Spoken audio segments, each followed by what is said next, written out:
Hi, everybody. Welcome to the Oregon Fan Show, the podcast where we talk to Duck fans and college football experts about the things that make us want to shout. Our guest tonight is Zachary, Neel, Oregon alum and host of the Believe in Oregon podcast with Duck legend Jonathan Stewart and the Ducks Rising podcast with Travis Rookley and Jeff Schwartz. Zachary is also the beat writer for Oregon sports at USA Today Ducks Wire. Zachary, welcome to the show. Thank you for joining us. My pleasure. Thanks for having me. You're in it now, the grind of August camp, which can also be a grind for a guy with 3 jobs. Yeah, you said that right. But it's after an off season, I mean, it gets boring. You still got to write no matter what. So when there's actually stuff to write about it, it makes it a lot more fun. So this is the best time of year, in my opinion. Outstanding. Does your wife agree? That's a very good question. I think she probably doesn't because I'm busier, so less time to spend watching kids. But no, I've been doing this for a long time now, so she knows the seasonal, the calendar, and knows when it's time for me to get back to work. Zachary, how long is a long time? Well, I've been covering Oregon since right out of college, so probably around 10 years. I've been with USA Today for about 6 years, but been covering the Ducks for a while. You have Rob Lowe, Ryan Seacrest, Spencer McLaughlin syndrome. Is that it? I look young. You do. You're one of those guys who will look young until you're 45. And to be honest, it kind of pisses me off. That's fine. I'm 32 for the record, so I don't know if that's young. It's young just to many. It's old to some. So, to be honest, it's just about perfect. You got energy, and you also have a little bit of maturity. That's it. I'll take it. Now, I read on social media, I think I have this right. You moved into a new house this year? Yeah, I moved into a new house earlier this spring. It was kind of right after spring football, right before fall camp started. So it was the good time of the year where I actually had time to spend on, all of the projects that come with a new house. So, no, very happy to do that and to upgrade, have a little bit more space.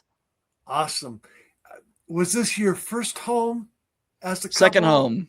Okay. No, my wife and I married 8 years, bought a house, I think in 2018, and then, upgraded this time. So now we got 2 young kids, a 4-year-old and 2-year-old. So just needed more space, honestly. Yeah. You have a nice backyard. Yeah. Nice backyard. Yeah. A lot more room. The house doubled in size from what we had previously. So, we're enjoying the space. Well, with 2 kids and 3 jobs, how do you rejuvenate yourself? You love what you do. That's what it is. I mean, I love this job. You said an Oregon alum, like I grew up in Eugene. I grew up a Duck fan. So turning this into a job, it doesn't feel like work most of the time. So that's probably the easiest way. That's the easiest answer. I truly enjoy, obviously, writing about the games, writing about the team, going to these interviews with coaches and players. Like, I would rather be doing nothing else. So that's probably my answer. What kind of stories do you like to do the most? It's a good question. I mean, game days are always fun just because that's, actual stuff to talk about. But stuff like we're writing today when we're, talking to Joe Lorig and Alik Terry and about these players, listening to Joe Lorig talk about why Gage Hurick has earned the starting kicker job and how they've been preparing him for 2 years for this. Those kind of human interest stories, I think, are really fun because at the base of this, you're talking about college kids, 18, 19, 20-year-olds, and talking about writing about them achieving their dreams and kind of stepping into bigger roles. That's a lot of fun. I agree with you. One of my favorite parts of being on the fringes of what you do, certainly not to the level you are, is I love recruiting stories and writing recruiting stories. Well, you're talking about young kids and their dreams, who've worked so hard to get to that level. And wow, now they're there. That's kind of fun. Yeah, I agree. Recruiting is, I enjoy it. I know that it has a ton of value, obviously. It's not my favorite thing because sometimes it gets pretty ancillary. And, this kid is in his top 5. This kid's in his top 8. This guy committed, but he flipped 2 weeks later. It's not my favorite part of college football, but I do know that it has a ton of value in the space. So I, for better or worse, have to cover it. Ducks are off to a great year. While it's almost wrapped up, the recruiting cycle moves so fast now. The 2027 class is almost completely committed. There's one major commit left, and the Ducks might get him. Yeah, they're this class I think is in a really good spot. I don't think they'll probably add many more. Once we get into, December around signing day, you may see a couple of names pop up that Oregon's trying to flip. But for the most part, I think they're in a good spot. You got Feaster committing in a little bit. I forget what day it was. But yeah, I think they'll once again be in a really good spot by the time this whole class is signed. Feaster is committing Friday, August 14th, on the Pat McAfee show. So we'll all get to see watch what happens live.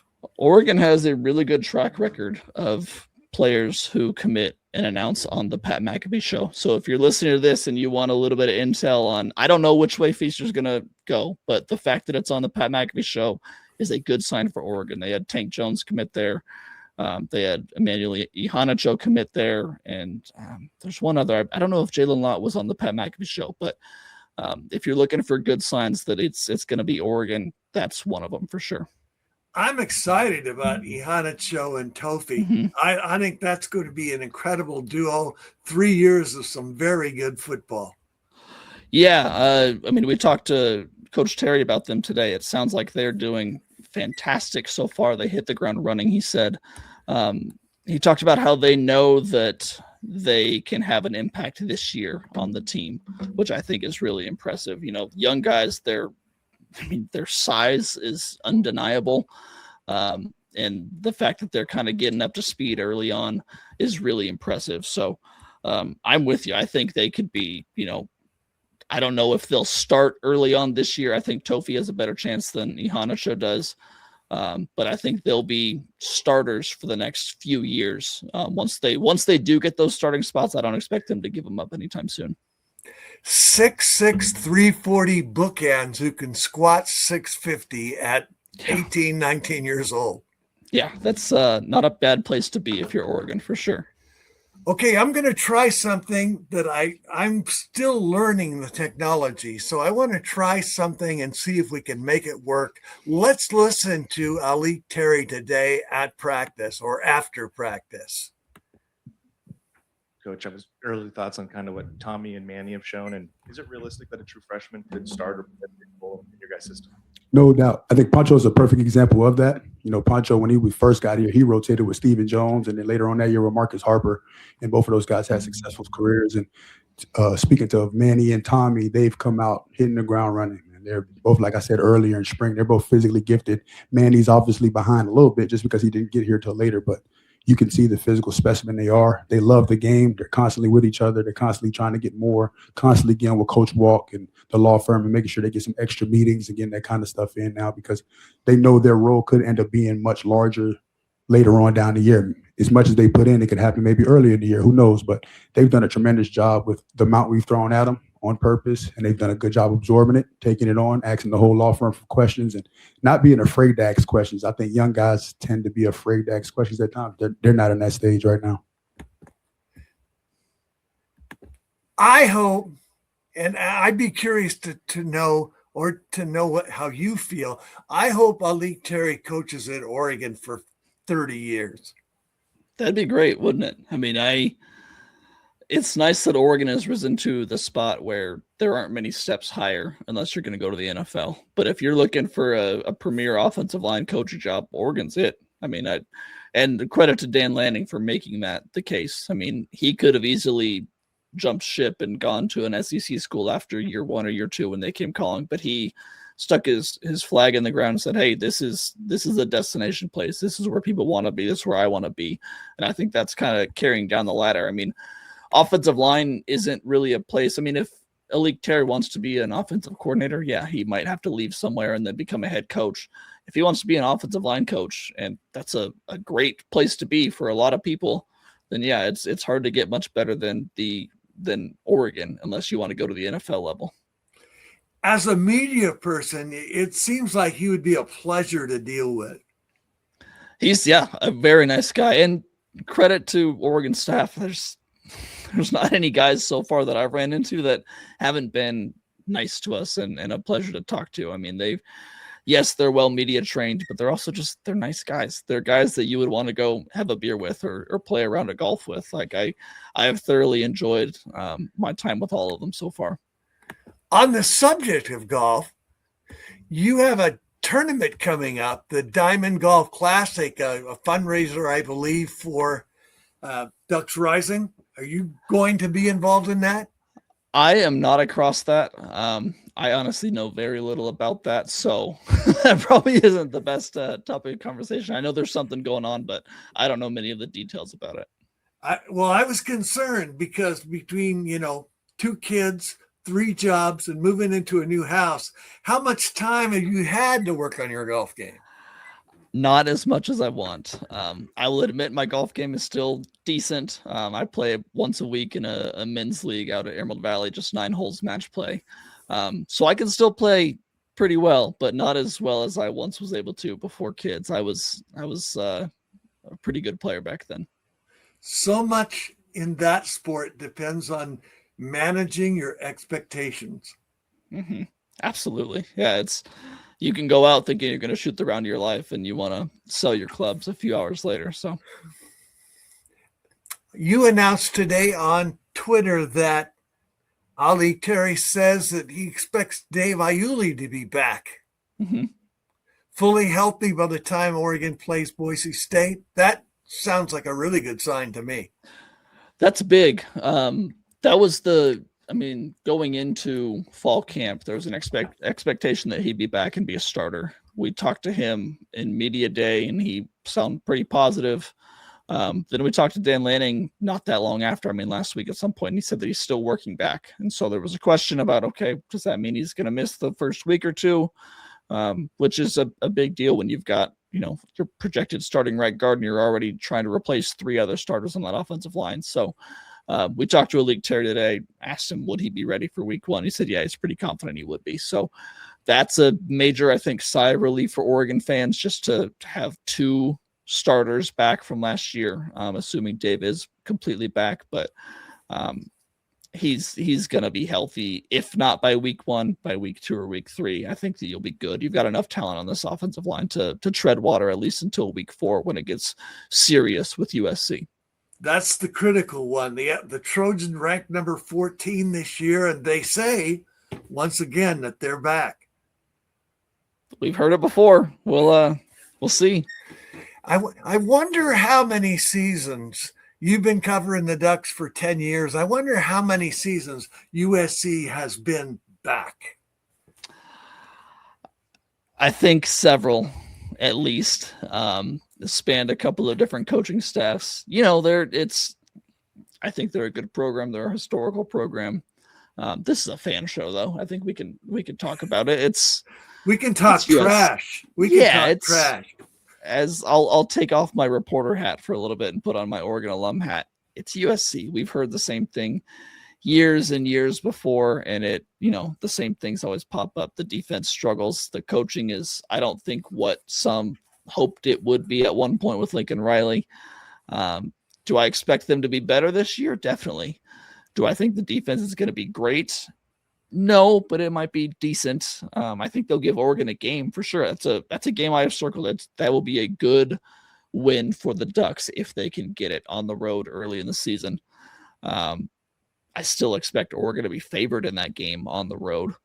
And I think Oregon will win it. So I don't know. It's a fun rivalry. It's an important game as far as recruiting goes, just to kind of hold that recruiting footprint on the left coast. But it's still USC.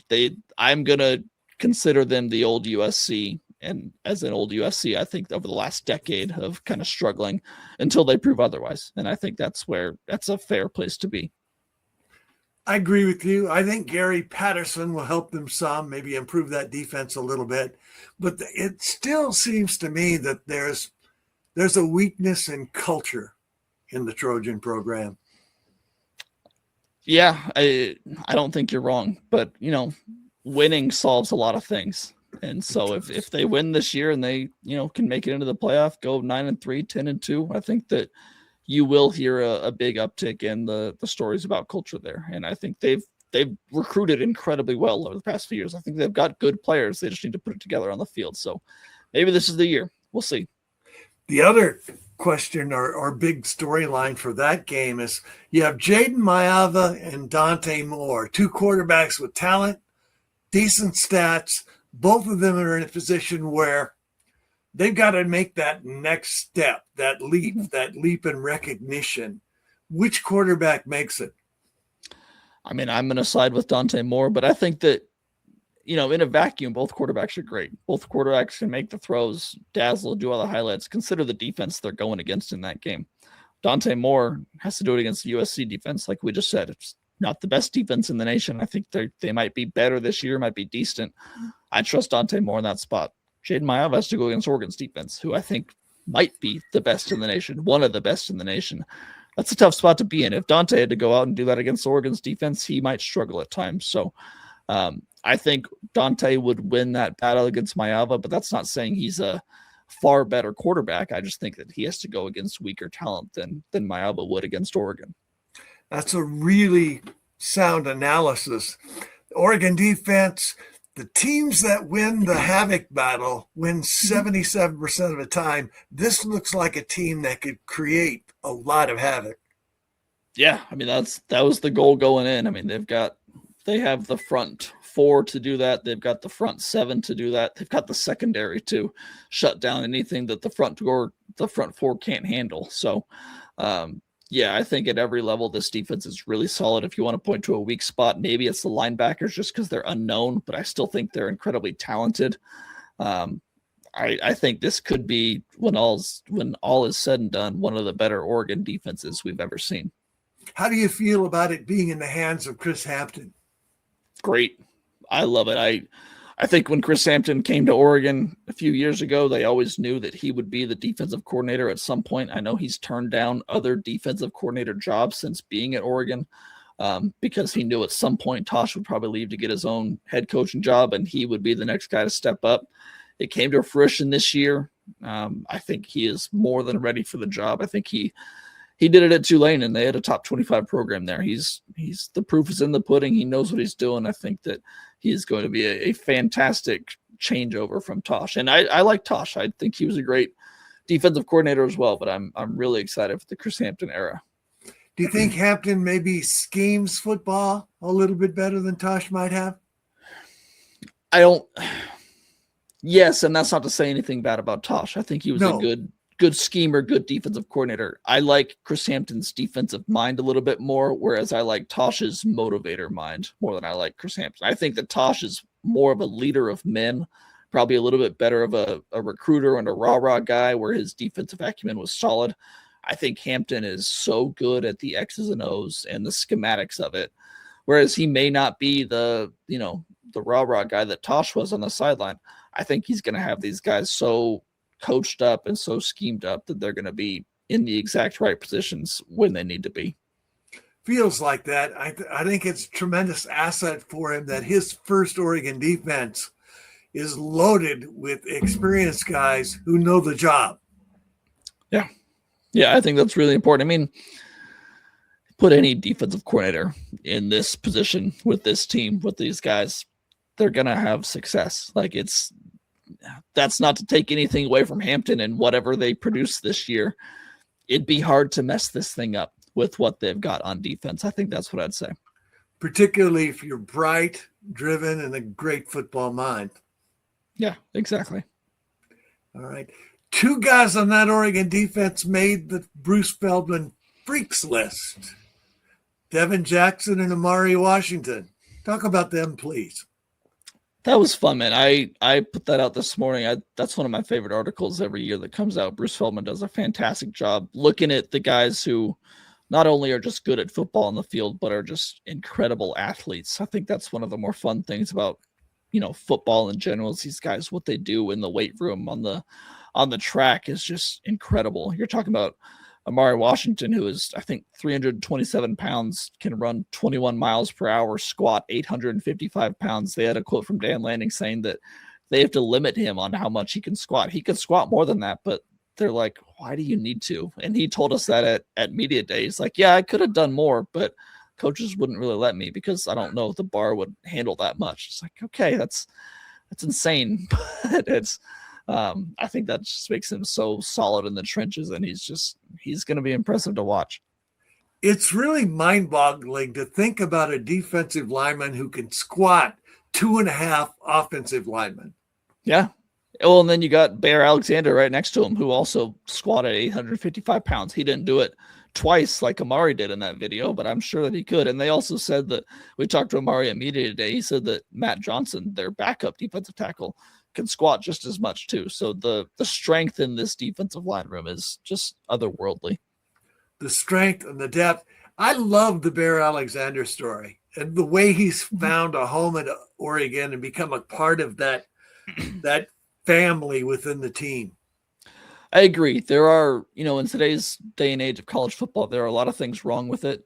And it's particularly with the transfer portal. That's one of those stories that reminds you that there are good things to come out of the transfer portal for a player to kind of be a little bit of a college football nomad and not really have a home and not find a place, but then to find his spot. And that, he's got the talent. He was one of the top recruits in his class. And once he finally found the home, that's when he breaks out. That's when he finds his culture. And sometimes it just takes the right place, the right coach, the right mentality from all involved. And that's when you can flourish. And he's going to be an NFL draft pick next spring. Like, I don't know what round. It'll probably be day 1 or day 2, but you couldn't have said that 2 years ago before he found the Ducks.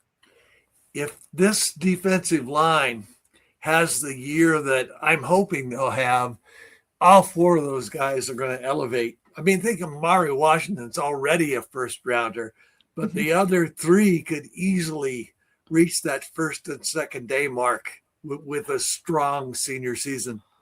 Back in the spring after the NFL draft, when there was a lot of mock drafts coming out, I did some research and looked at, 10, 12 different mock drafts. 3 of the 4 defensive linemen were all listed in the first round in one mock draft or the other. Bear Alexander was often mentioned in the second round of mock drafts. Like, I'm not saying that all 4 are going to go in the first 2 rounds. It wouldn't shock me if they did. If 2 of them went in the first round, 2 in the second round, maybe 3 in the first round. I mean, this defense has that type of talent. If they have one of the years that we expect them to, I think we really could see something like that. It's interesting. In the first 2 rounds of the draft this year, the NFL teams took 17 edge rushers. Mm-hmm. It's a money position. It really is. And Oregon's got 2 of the top 5 in the nation right now with Mateo and Tatum. And then you got Naz Wyatt behind them too, who is one of the better pass rushers solely in the nation right now. The stats that he put up last year are incredible. I think he only played like 37 snaps and had multiple sacks, multiple tackles for loss, QB hits. Like, it was insane the rate at which he hit. He needs to improve more and become an every down player and be more than just an edge rusher, pass rusher. But the talent there is incredible. I love what he said the other day. He's patterning his game after David Bailey. That's setting the bar where it needs to be. Yeah, he looks up to some very good guys. Reuben Bain, Nick Benito in the NFL. Let's talk about Von Miller before. I mean, he knows his body type. He knows he's a quote unquote undersized edge rusher. Smaller guy. He's not as big as Mateo or Tatum, or look in the NFL, someone like Nick Bosa or Myles Garrett, but he knows that you can still succeed at that size. He looks at David Bailey, Nick Benito, Von Miller, and sees how successful they've been. He knows he can be that. So there's definitely a place for him in the game, in this defense. I think that he can find his ceiling pretty soon. That's outstanding. Really smart. Shows his maturity that he picks targets or models that fit him. Yeah, you gotta have targeted aspirations. I think it'd be crazy for him to think that he can be someone like a Kayvon Thibodeau, because he's not that size. He's not gonna teach himself how to grow 5 inches and put on 40 pounds and be that type of edge rusher, but he can teach himself how to be good at his size. So yeah, you like seeing that. As long as we're talking about superlatives and incredible talent, can we dwell on the Oregon receiver room for a minute or two? Absolutely. Man, I look at that group and I'm seeing the greatest show on turf coming to life right before my eyes. It's always a good problem to have when your problem is, I don't know how to get the ball around to all of these players enough. They've almost got too much talent that you don't know how everyone's going to be utilized. I mean, Evan Stewart, J Mac, DeCorian, they could all be your wide receiver one easily. And when you're splitting the ball between the three of them, that's tough. Throw Iverson Hooks into the mix, who's also a very good player. Then you go to the tight end, you got Jamari Johnson too. And then you got Jalen Lott, who is going to need some reps and need the ball. They have so much talent there. I always remember I loved last year when Dan Lanning said that at one point he went to Dante Moore and thanked him for spreading the ball around as much as he did because he kept players out of the transfer portal. I mean, these guys could easily get in the transfer portal and make millions going elsewhere and being the number one wide receiver. They choose to be at Oregon because they're bought in on the vision and trying to be part of something bigger and win a championship here. So, yeah, there's a lot of talent in that room for sure. I think what you just said says something important about Dante Moore's leadership style. He's a guy who doesn't have a big ego himself, it seems. So he kind of creates that sort of atmosphere. Yeah, I think so. Drew Maringer talked about that last week. We put a good story up on Ducks Wire.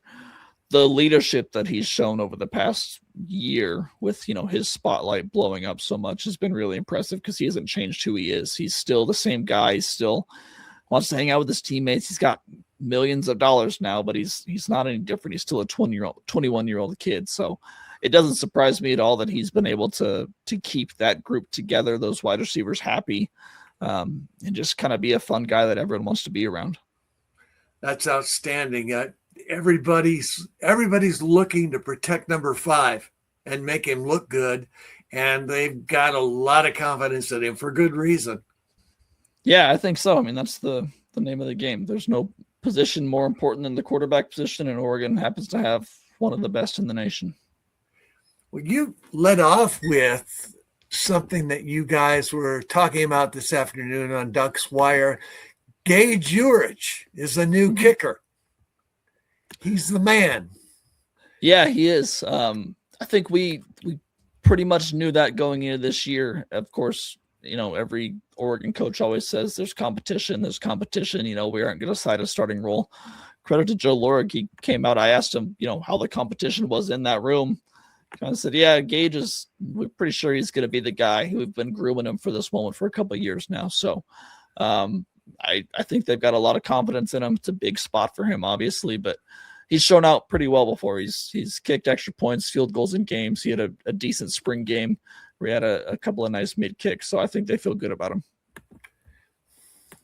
With good reason. I saw his high school tape kick something like 88% of his kickoffs out of the end zone, which is a good sign. Missed a couple of 50-yarders in the spring game, but I mean, the leg was there. He just has to kind of dial in and adjust to the fact that he is the guy. And that'll come with experience too. I mean, there's no simulation for what you see in games. I mean, they try and put pressure on these guys in practice, but it's different when you're the only one people are looking at in the middle of a game, when you're in front of 50, 60, 70, 80,000 people who are all kind of riding on what you do with your legs. So there may be bumps this year. I don't know. We've seen him be pretty good before. We've seen him miss a couple times too, but I think any Oregon fan knows that there's a long, maybe disappointing history with kickers in Eugene. Hopefully he can change that. We had some good success with Atticus Saptigan last year. I think he had a much bigger impact on this team than fans will admit. But it's been a long history with kickers, as you know.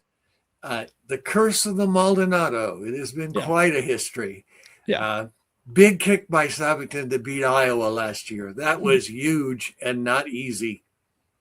Absolutely. And so, there's a lot of weight on this new kicker on Gage to come in and be everything Sappington was. We'll see if he can do it.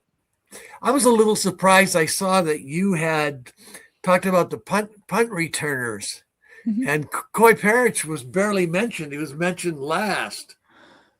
Yeah, I don't know. Maybe Laura just kind of like forgot about him. We were asking about who was back there. He mentioned the guys you'd expect: Decorian, Evan, J Mac, and Jalen Lott, which I like that he mentioned that. And then someone had to ask about Coy, which I was about to ask, and someone asked it before me. But Coy was a really good returner at Minnesota. He's a very dynamic, not just safety. He played receiver a little bit for the Gophers. He worked at kick return, punt return. So asked if he was going to be in there. He's like, oh yeah, he's definitely working back there with them as well. So I don't know how much he's going to return punts. It wouldn't be surprised me if he didn't return a single punt this year.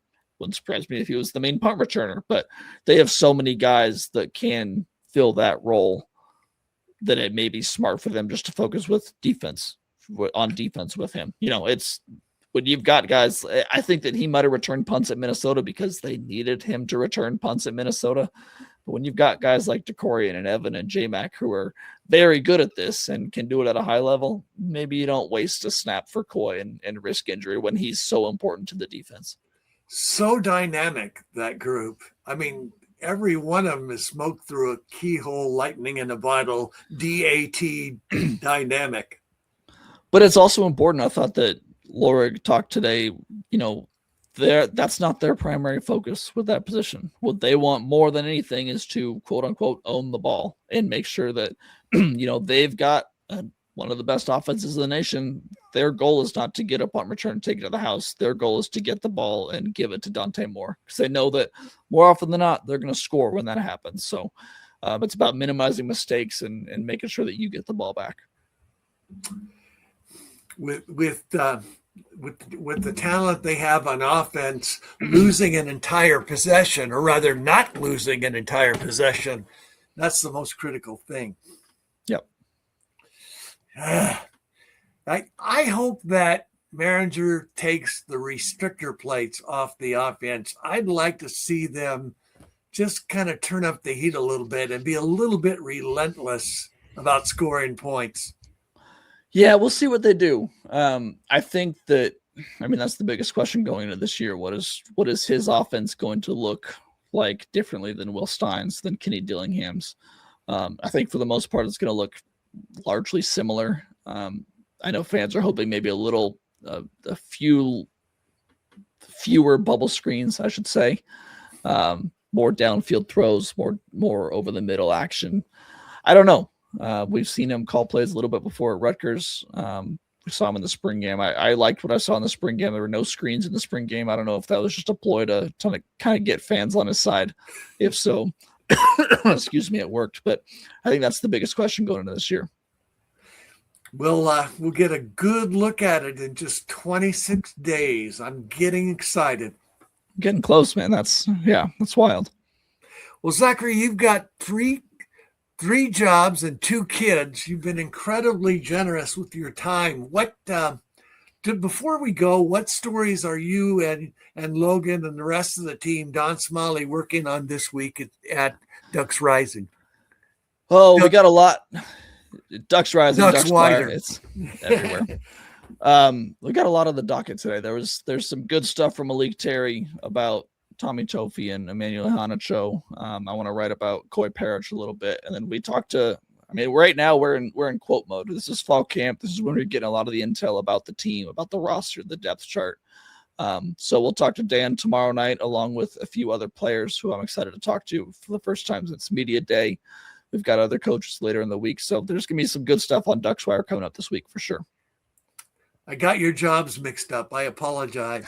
That's okay. It's a good problem to have. I know. Do you ever get a little bit frustrated? Not that you can do anything about it, about the fact that you can't watch practice? Oh, yeah, absolutely. It's an understandable frustration, though. I see it from their perspective. Why would they want us watching practice? That doesn't help them at all. To have us, watching what they're doing and then writing about it. But it's, I hope they'd understand our frustration too, that, it's our job to write about this team, and how are we able to do that if we don't see anything more than the fans do? So, but that puts value on these interviews and these media sessions, and we get to we've learned to ask the questions that we need to ask because we can't see it. So maybe one day we'll be back into practice and watch a little bit, but this is the world we live in now, so we got to make do with it. Well, Zach, you already have 3 jobs. You could probably get on the crew of those guys that are working on the roof, get a hard hat and a tool belt and just get up there. And I've thought about it. Let me tell you, I've definitely thought about it. well, I really appreciate you. It's been a wonderful to sit down with you, get to know you just a little bit, and hear kind of how you do your job. I know the fans, each and every one would thank you for the energy and the genuineness you put into your reporting. My pleasure. It's like I said earlier, it's easy to do when you absolutely love your job. I mean, I don't feel like I'm working. I'm sitting here talking football with you. I get paid to watch sports and have an opinion on it for a living. So it's a great job. I'm happy with the decisions I've made that got me here, and I'm thrilled to cover another season of the Ducks.